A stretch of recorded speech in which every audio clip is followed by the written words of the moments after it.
I think that there are two countries where you can expect Trump to have a good relationship with the leaders there, and that is Israel and Egypt. I think that Trump is keen to have a good relationship with Netanyahu.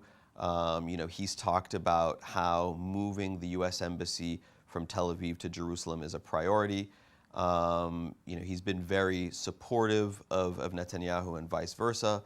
And I think that when you look at the relationship between Abdel Fattah al-Sisi and Trump, that's a relationship that you could see develop. Abdel Fattah al-Sisi is the kind of leader that Trump thinks of as a sort of strong, decisive leader. They met actually in September when Sisi was here for the UN General Assembly, and they had very nice things to say about one another. Those two relationships will strengthen.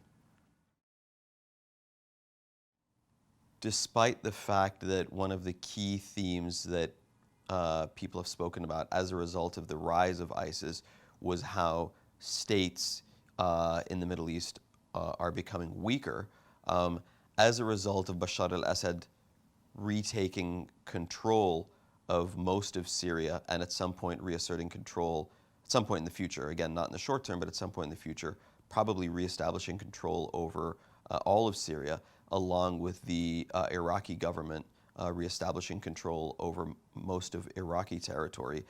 The rise of strongmen like Abdel Fattah al-Sisi in Egypt actually reinforces the state in the Middle East, at least in the short term. What it means for the state in the Middle East in 10 years, 20 years, I think that remains an open question. I think it's too early to tell. But the idea that the state as a structure would collapse in the Middle East, I think, is now off the table.